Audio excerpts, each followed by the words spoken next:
आता बघूया टॉप 9 राजकीय बातम्या। महायुती म्हणूनच लढण्याचा आमचा प्रयत्न, मात्र काही ठिकाणी मैत्रीपूर्ण लढत झाल्यास आम्ही एकमेकांना पाडणारच। आगामी निवडणुकांसंदर्भात गिरीश महाजनांचं वक्तव्य। महेश मांजरेकरांच्या पुन्हा शिवाजीराजे भोसले या सिनेमाच्या ट्रेलर लॉन्चिंगचा हा कार्यक्रम। मनसे अध्यक्ष राज ठाकरेंचीही कार्यक्रमाला उपस्थिती। दिवाळीआधी लाडकी बहीण योजनेचा सप्टेंबरचा हप्ता निधी खात्यात जमा होण्यास सुरुवात। अद्याप ई-केवायसी न केलेल्या लाडक्या बहिणींना सुद्धा आता याचा लाभ होणार। मोजणीचा अर्ज मिळाल्यानंतर 30 दिवसात मोजणी होणार। राज्यामध्ये खासगी भूमापक येणार। चंद्रशेखर बावनकुळेंची ऐतिहासिक घोषणा।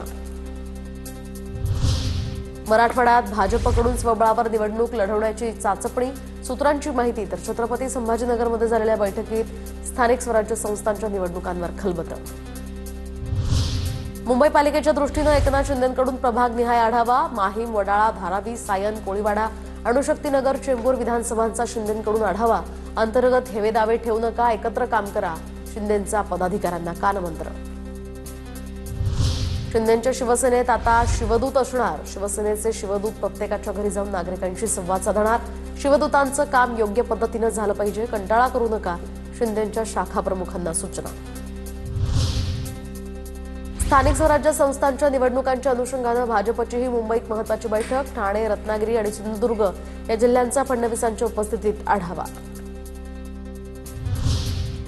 कोल्हापुरात वसतिगृहातील विद्यार्थ्यांच्या हाणामारीचा आणखी एक व्हिडिओ समोर। तर पेठ, वडगाव या ठिकाणी एका शिक्षण संस्थेतील मारहाणीचा हा व्हिडिओ व्हायरल।